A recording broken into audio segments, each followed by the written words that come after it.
Like living and loving, paying the bills, keeping things real, man, you know the deal. But when it's time for me to unwind, I gotta go someplace where the sun can shine. And there ain't no better place than out in the country. There's gold in them hills and I'm gonna find it. Hey, welcome to Gold Fever Adventures. Sure glad you guys stopped by, tuned in here for another one of these adventures. You know, in this area, there's an old mine, an old ghost town known as the Harquahalas. It's a little famous town. There's a lot of tourists. They go out there. There was just a few buildings left from the old town site, an old cemetery. But people go out there and they take a lot of photos and pictures and stuff like that. But there's a lot of gold out there in that area. Yeah, that's right. There's gold out there in that area. You know, the Spanish tried to mine that area back in 1760, but they were unsuccessful at it. And then they tried again in 1814, and again they were unsuccessful. In 1888, gold was discovered with the mines out there. That's the Golden Bonanza and the Golden Eagle mines out there.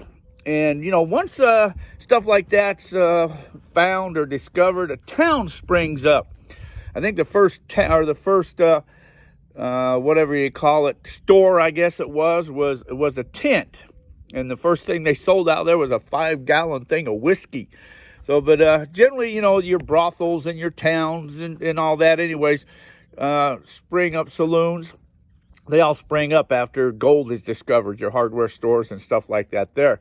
But so that became a town. There was probably up in its heyday, maybe 500 people or a little less, something like that there that was out there. And they had a post office. The post office was March 5th, 1891. The post office was established. And I think it closed once or twice along the way and started up again. But eventually it was discontinued and shut down permanently December 31st, 1932.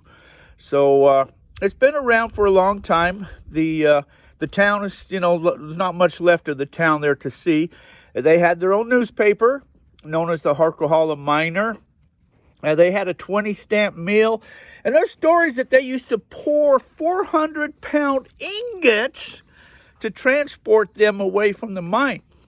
And I think there was one story one time that it was so heavy it fell through the wagon. And once they discovered it was gone, they had to backtrack to try to figure out where the heck that ingot went to. But could you imagine 400 pounds of gold? Well, that leads to another story. Right now, it's being commercially mined again. So I was up there a while back, and I was talking to some of the owners of this new mine up there. They've got a huge operation going on, you know, with their leach fields, and I don't know exactly what they're doing, but that's high-tech mining. You know, we're just kind of placer miners. You know, we use our little dry washers and sluice boxes and high bankers and dredges and stuff like this. But this is a big-time mining when they're bringing down the mountainside and doing all their leach fields and stuff like that. That's going to be interesting to see. So that's where I'm going to head today. We're going to go up there, and I'm going to talk to one of them owners up there, and we're going to see if we can get him to tell us what's going on up there and what all they're doing up there and, yeah, that type of stuff. So that's going to be fun. So thanks for coming along, and, hey, let's go for another journey.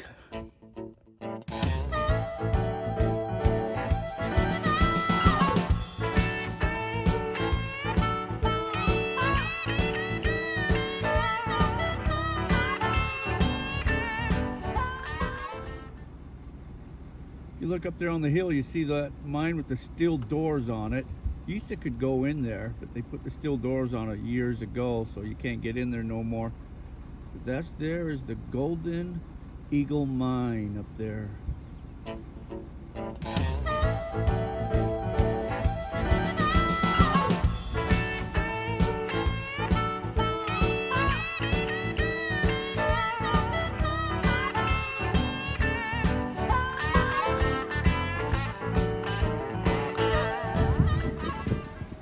Well, there's the old mine.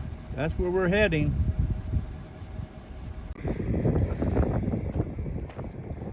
These are big boy toys. Big boy toys right here. Wee-hee. That'll move some material there. There's an old can laying on the ground right there. See that? It's got the solder lid on it. So you know what that means. And the solder side. So that's late 1800s, early 1900s.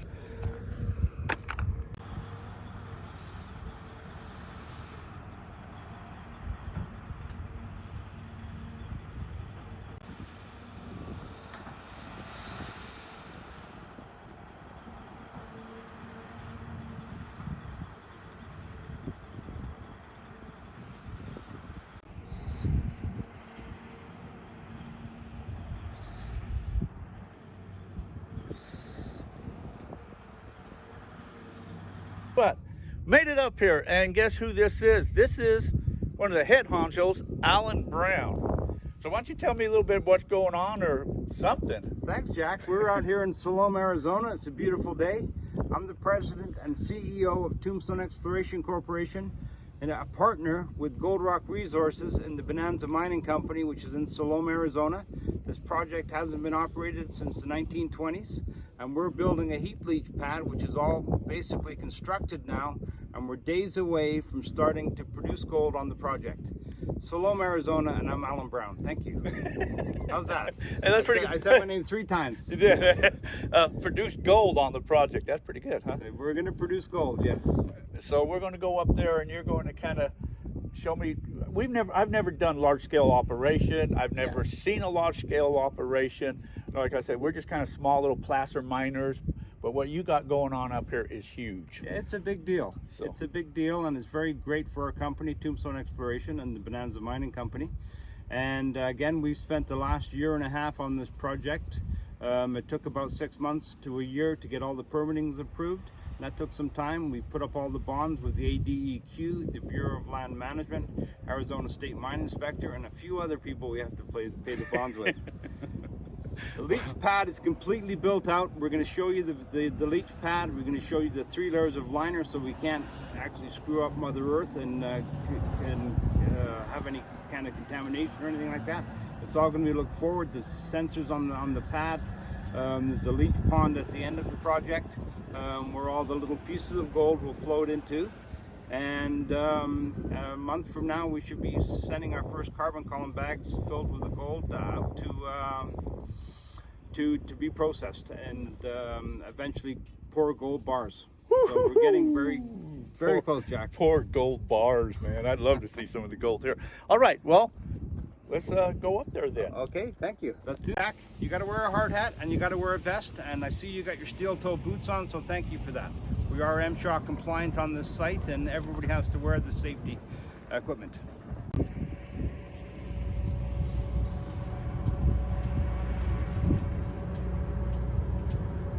Jack, so this rock here is all crushed rock. It's all carrying gold. We think a very nice number of gold, but we won't talk about it right now until we get our first pour. All that rock came off here. It was mined rock somewhere between the 1880s and the 1920s. It was all sitting on surface. We did multiple assays on that rock before we actually started to build this mine. So we wanted to know what the containment of the gold was in it. And it's a pretty nice grade, and it's going to be very profitable for our company. So far we've done about 25,000 tons of rock processed, and it's going to be going in that agglomerator right there. And that agglomerator will mix the rock or the powder with a cement mixture. Eventually it'll all flow onto the site. There's conveyor belts around the back there loading it on the site. It's a slow process. We're doing about 3,000 tons a day right now.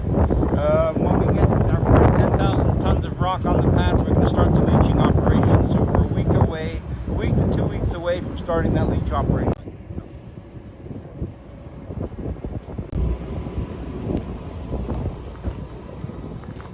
This machine here carries this container is the cement mixture, and that gets mixed in with the rock.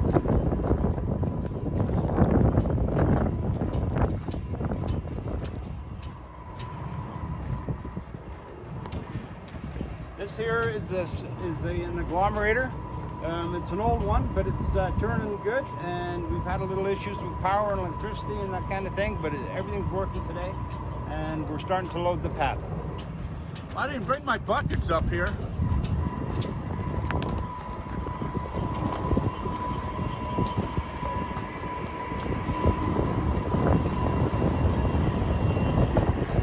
What we got down here is, this is the leach pad, and the first phase of production is going to be 500,000 tons of mined rock, which will all be loaded on this pad. The pad itself, it took 6 months to complete. We had to put 3 layers of liner down there so we don't contaminate the earth. We're all bonded with all the bonding companies that was needed to be done so we can produce gold, and we're all approved through all the agencies. Eventually all this rock is going to be coming down here, moving through this machine and being loaded on the pad. We'll go down to the end down there and I'll show you what's down there already.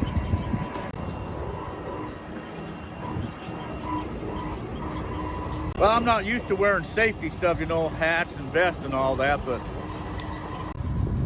This is an old building that was on the site from the 1880s.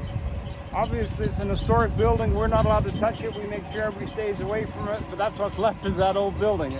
Apparently, it was a schoolhouse.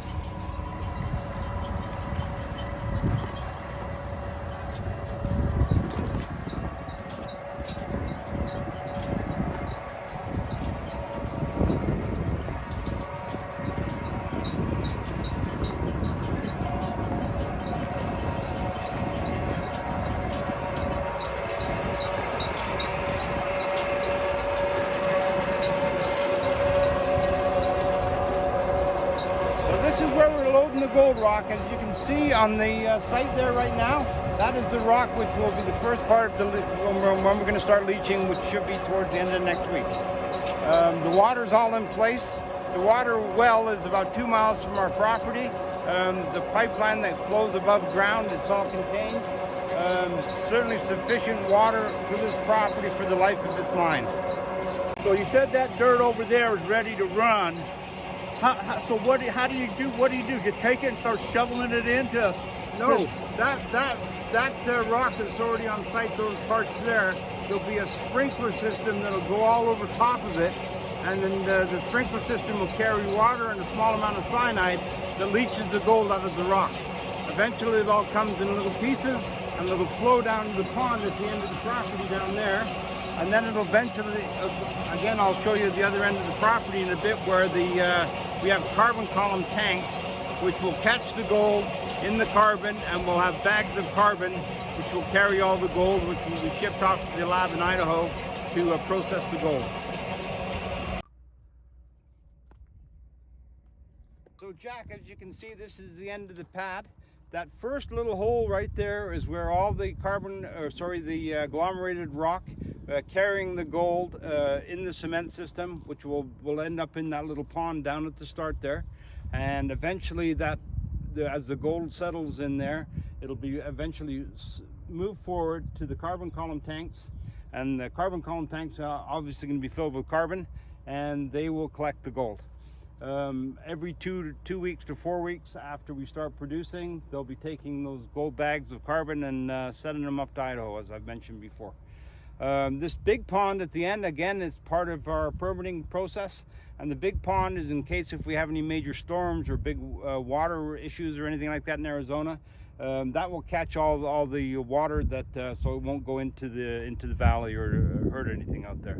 So everything's been designed and planned by our engineering company, which was CDM Smith and Engineering. They are out of Arizona, and they build these mines all over the world.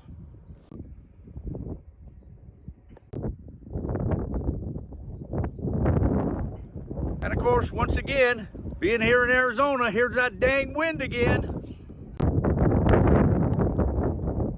All the gold's gonna go right down there in that little hole right there. That little hole. All the gold.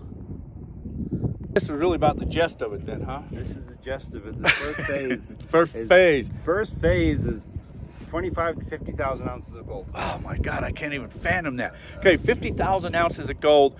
If you're basing on spot price, gold being somewhere around 1750 right now. Yeah. For spot price. You're keeping an eye on it. I think it's exactly 1750 today. I watch it every day right now. That's some bucks, man. Yeah, it is. But of course, you guys probably got so much money invested in. Let me ask you this: just for your bonds, just your bonds alone, what do they make? $750,000 on bonding. Just in bonding. Just in bonding, and that's cash payments to the ADQ, the BLM, Arizona State Mine Inspector, and a few other organizations that have to take their pick. They make sure. So that's $750,000. If we actually screwed up the project, we didn't clean it up or anything like that after the fact, $750,000 will be spent to put the site back to normal. Right. But as long as you guys reclaim it when you're done, you'll get that money back. We are going to reclaim it, yes. Yeah, well, I figured that. That's a chunk. $750,000, exactly. Yeah. Yeah, you want that back. And so you had to drill a well. We had to drill a well, and we actually ended up. It's Arizona. It's tough to find water in certain areas. We drilled 2 water wells, which were close to the site, and we weren't successful. Even though we got water coming out of them, we didn't have the gallons per minute needed to run this operation. We need about 200 gallons per minute of water. So you say second phase. What's second phase going to include or entail? Yeah, the second phase is a corner of this mountain right here, which will include more in-depth. We'll have drilling and blasting and all that kind of stuff. And we think there's a much bigger amount of rock carrying gold still in that mountain area through our testing and assays and all the work, geological work that's been done on the project. We're thinking very strong numbers. You can look at our website, and we have a little bit more detailed information on there on the site that talks about how many ounces in the first phase, the second phase, and what we're doing on the third phase. And we have potential for some big numbers on the second and third phase, which we're and again, when we produce 25,000 ounces of gold or more, we should have certainly the ability and the cash flow in our company account that we should be able to fund it all internally, and we won't have to get additional investor money. So you're saying phase 2, how many millions of ounces you're going to get? Well, we'll talk about millions. Certainly less than 1 million, but a very strong number. We're expecting 250 to 300,000 ounces from the tests and the reports and all that kind of stuff. But we still have to do a lot of drilling and a lot of work on the project to confirm those numbers. Just by the way, I might as well just mention that I'm the president and CEO of Tombstone Exploration again. I'm an accountant. I run the company. We actually manage all the internal stuff as far as accounting and bookkeeping and everything for the Bonanza Mining Company, which is the joint venture company. But I'm not a geologist or an engineer, and I read the same reports as everybody else. But we're very comfortable. Todd Fayram, metallurgist engineer from Montana. He's built these heap leach pads all over the country. He's had many successful mines, and I think he's one of the smartest metallurgist engineers that I've ever met in this business. And he has kept this project on track. We went through the coronavirus. We lost a few months here and there. The liner crew, they were late delivering this liner. It was a 4-month project. It should have been a 2-month project. Hey, we're just right on the cusp of producing gold.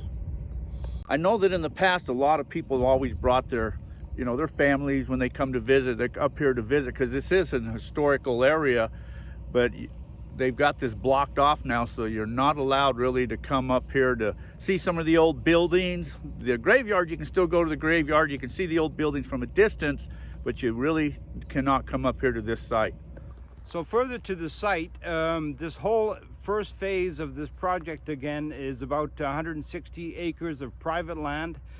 Everything from the Harquahala mine road there, as soon as you drive off there, you actually are driving on private property. We certainly, due to MSHA rules and regulations and everything else, we don't want anybody coming on this property. Further to the minerals that are in this rock, we're actually, our main entity is going to be producing gold, but we're going to produce this as much silver as gold. So the silver is not necessarily that exciting at the present time because silver goes for $25 an ounce. It's pretty close, 25. It fluctuates 24, 26. But hey, I heard silver's going to hit $200 an ounce soon. That would be an incredible number and certainly help with the bottom line. But every ounce of silver we produce is certainly going to add to the cash flow on the project. All of this rock in this area it is Arizona, carries copper as well, but copper at $4 a pound is certainly not as exciting as gold at $1,750 an ounce. Yeah. It's not a big enough project to look at the copper at the present time. Second, third phases going forward. If the grade of the copper gets to that 1, 2, 3, 4% or higher, yeah, copper will be considered part of the project moving forward.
Yeah.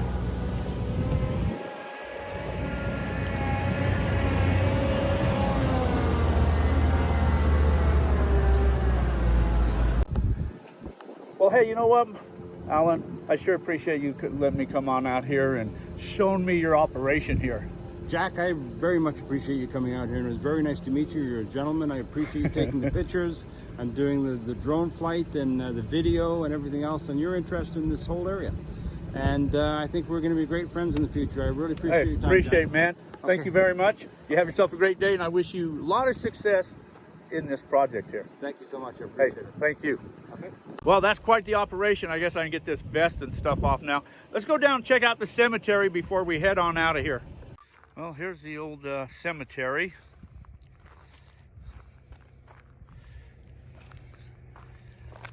People comes up here, they leave stuff.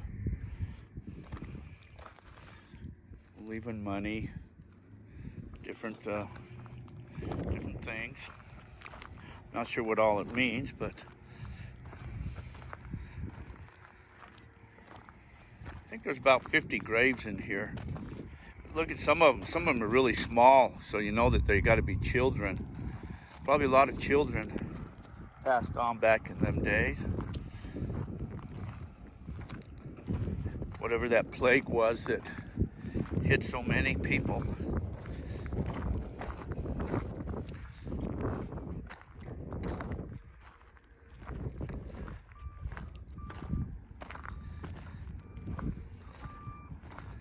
Somebody comes up here though and puts flowers on the graves.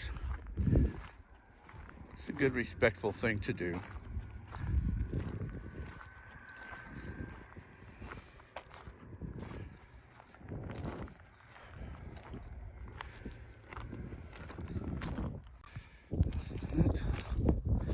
Just scattered all throughout here. Again, just small little graves.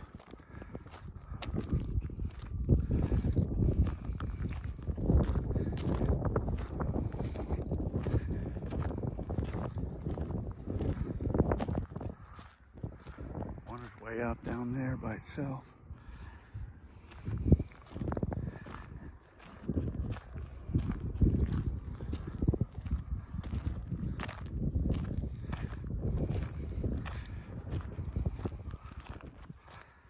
Someone maintains the space anyways.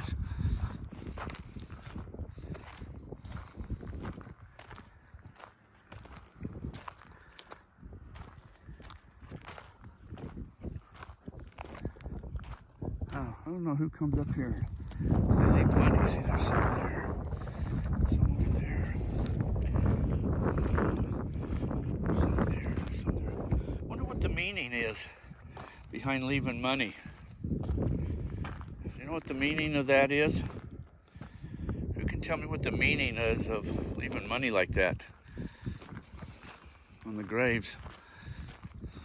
They all have that on there. This guy here must have been somebody of more of importance to have the cement like that there. Looks like maybe once upon a time there was a plaque or something up there that somebody has taken or removed.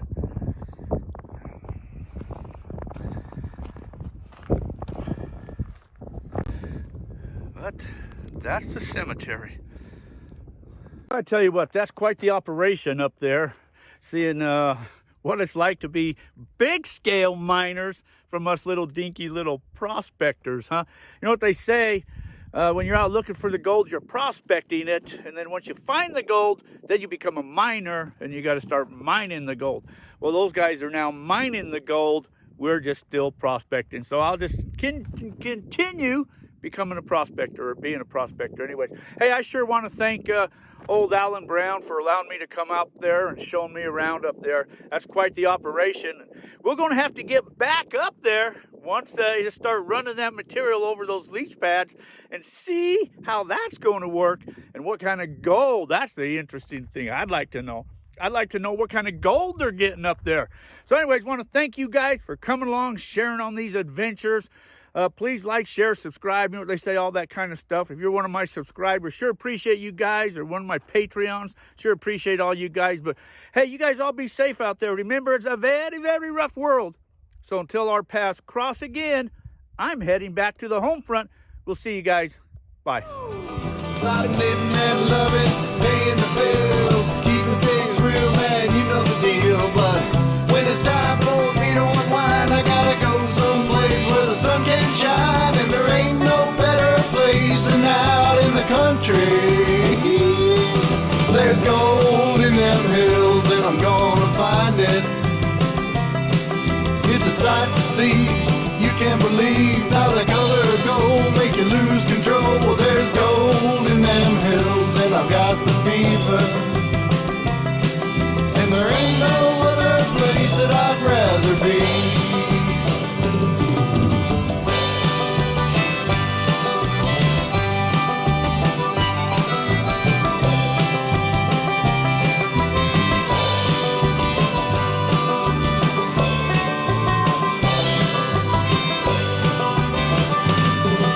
My friends come down and enjoy hanging out, and the kids are knee deep in the sand by the creek. Yeah, we're chasing the dog, let's put another log on the fire.